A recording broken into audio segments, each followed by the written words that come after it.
Dear colleagues, let me introduce myself. I'm Professor Voinov from Pavlov St. Petersburg State Medical University, St. Petersburg, Russia. And let me represent you our report called Autoimmune Mechanisms of COVID-19 Related Long-Term Complications and their control and prevention. The COVID-19 pandemic has affected more than 11 million people worldwide, of whom more than 500,000 died. However, among survivors, many have long-term consequences leading to serious health problems. Most often, the lungs are affected.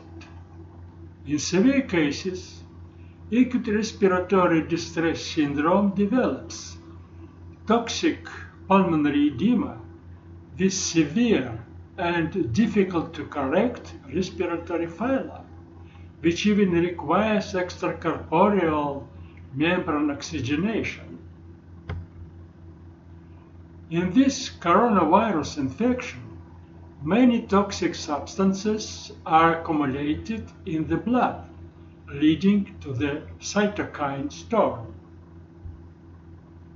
In this case, the main pathogenic factor is endotoxemia, with development of toxic interstitial and then alveolar pulmonary edema due to impaired permeability of cell membrane. In this case, one can observe a number of disorders with an increase in the levels of C-reactive protein, interleukin 6, and disorders of T and B cell immunity. And even after the recovery, there are quite serious damages with formation of idiopathic pulmonary fibrosis. Thin layer computed tomography reveals parenchymal bend, traction bronchiectasis, and irregular interfaces. The kidneys are also one of the target organs in COVID-19 infection. Signs of proteinuria and hematuria can be detected in 75% of patients.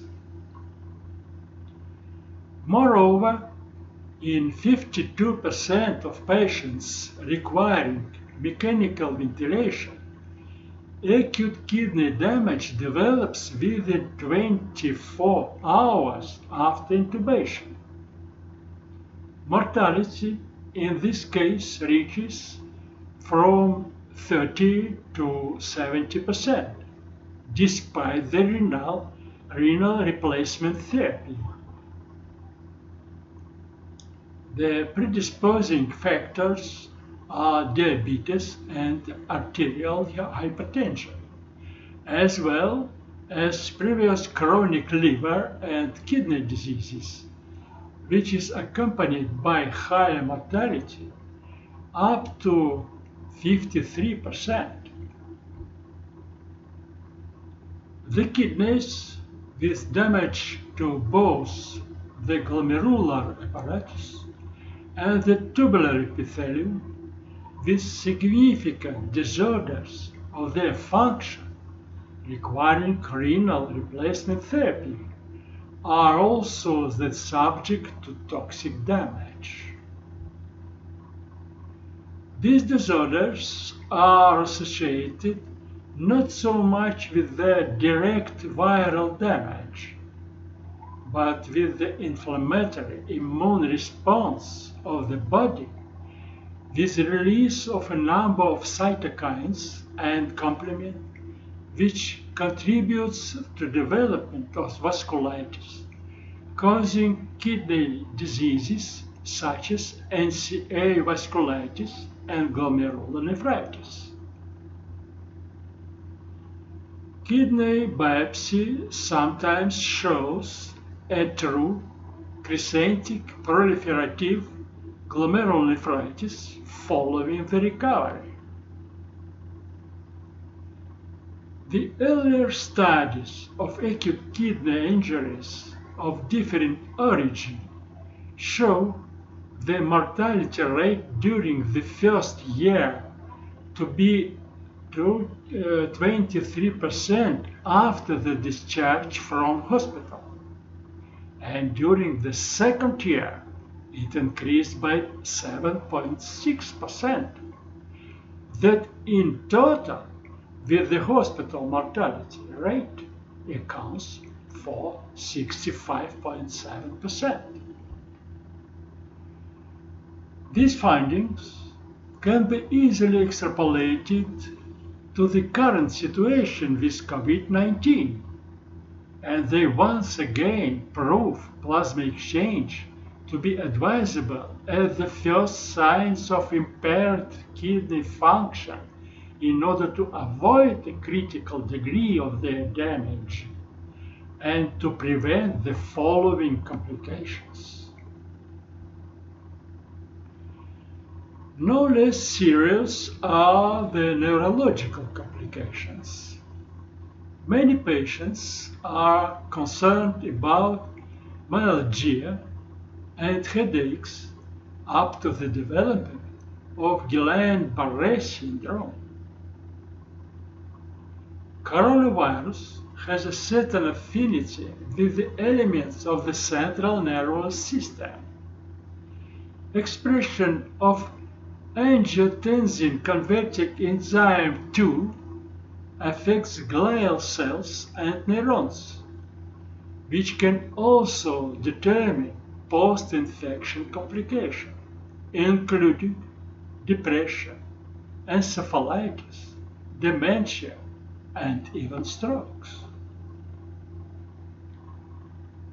There are reports of a serious increase in late period after the recovery in the number of cases of inflammatory syndrome, similar in symptoms to the autoimmune Kawasaki syndrome, such as acute systemic necrotic vasculitis with damage of many organs.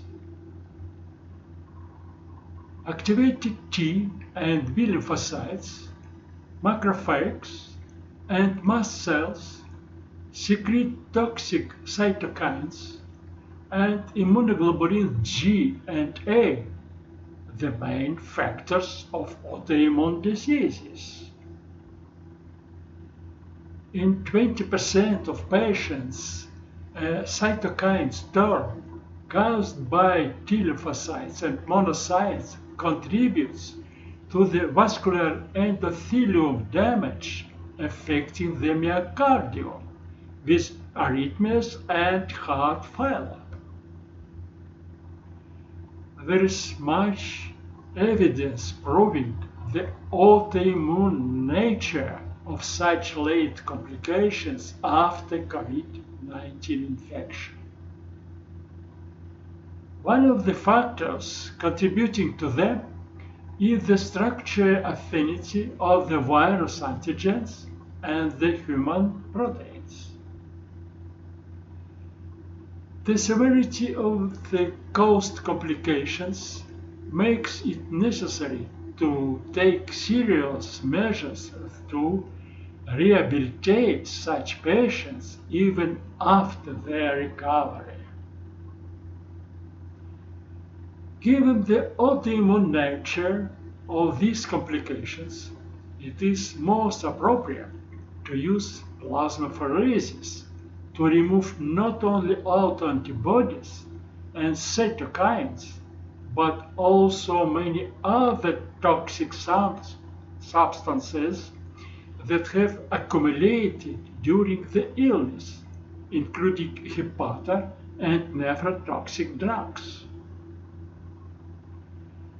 And if you use this method of extracorporeal detoxification during the illness, you can prevent not only critical conditions, but also all subsequent complications after the recovery. Thank you, my colleagues, for your attention.